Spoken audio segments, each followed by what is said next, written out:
Garten of Banban 7 is here, and I think it's time we do a review on it. Also thank you for getting this video this many views.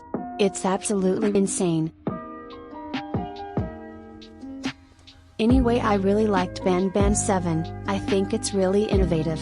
It finally breaks the same old formula that all of the Banban sequels have followed. Instead of having to go to sectors and the game ending with going into an elevator, this game takes a very different approach. You explore a city and talk to these weird creatures to find Jumbo Josh. There are a lot of issues with the game though, but most of it is pretty easy to look past. I really liked the surgeon guy. His voice acting was pretty good and he is just a fun character. The other characters are cool too. I like how it sometimes references the other games like this school puzzle, and the use of the original chase music in the theater. I do want to comment on the leech guy's mic in this scene. I can't describe how good it feels to see you all cowering in fear. The YouTuber cameos are cool too. It's also really cool that they included foreign people. Then the Resident Evil baby in this game for some reason. Overall, the new characters are cool, and the returning characters are fine too. The main thing that, in my opinion, makes this game better than the others is the whole area we explore. The city is way more interesting than whatever the other games have. Instead of going to sectors with weird things everywhere, this time all of the areas have a cool theme to them. The themes add a lot to the game, as well as the visual improvements. Optimization has never been Banban's biggest strength, but the game ran well enough on my computer. Also, why does the lighting option in the settings make your game so dark if you put it on medium? Anyway, the city is pretty cool. I like how the areas you go to are actual real-life places, like a bar or a theater. The gameplay in these areas are most of the time okay. The Tools Mart has the most amount of gameplay. It has the Resident Evil baby and a bunch of puzzles. It's interesting how the pretty much only consistently good thing in most of the Banban games is the soundtrack. Banban 6 had pretty good music, and I think it's even better this time. I really like the menu music, and pretty much all of the music is good. It does not have a consistent theme though. But I guess Banban never had any consistent theme in it in the first place. Anyway, music is good. Okay. It's time we get on to the negatives.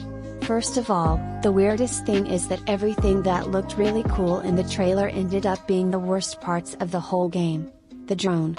The new mechanic could have been cool, but it's actually quite annoying. For some reason, sometimes when you hit a wall, the drone just resets itself to where you were before. This was really annoying in some puzzles. It's also really hard to stop the drone from moving, because of how stupidly the controls are made. Anyway, I'm actually really disappointed in the new drone mechanic. It had so much potential. I am hoping that they fix these issues in Banban 8. Next thing that I want to talk about is the dialogue. Banban always has a bunch of useless talking that lasts for eternity. Here the dialogue is not useless, but it is still lengthy. Right at the start you are forced to listen to this survival guide.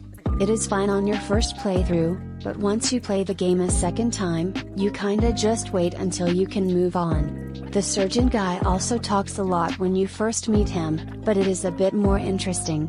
At the end the surgeon and the leech dude talk a lot as well, but it leads to the glorious Jumbo Josh action scene, so it's not too bad.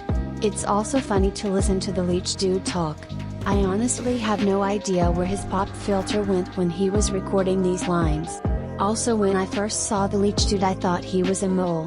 For the most of the game there is not a lot of talking though. There are also some specific parts of the game that just kinda sucked. Like the chase part with the crazed bitter giggle. This looked cool in the trailer and the design of him is pretty cool. But they somehow managed to mess this part up pretty badly. When the chase begins, you have to run through this emergency exit. But it just looks like a weird barricaded window or something. It does not look like you can go through it. Especially when sometimes you just can't go through. The room is very small as well, and it's really easy to just die to bitter giggle when you're trying to run past him to the emergency exit.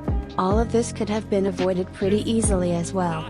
The emergency exit could have been outside of the room where Bitter Giggle is. This way people know beforehand exactly where they need to go if you were getting chased by something. It's also natural human instinct to run the opposite way from where the threat is coming from. This could have been easy to make and it would be a lot better in a lot of ways.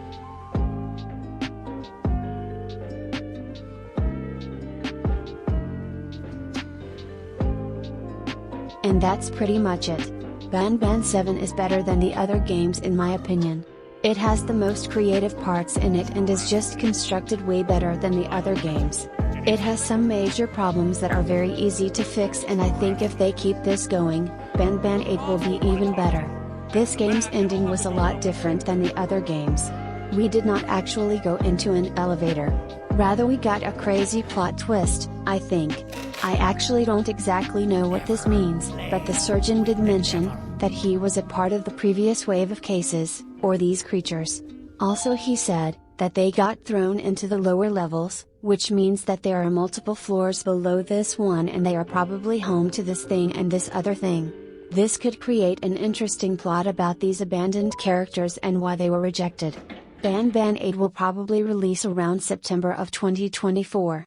But just please fix the stupid drone.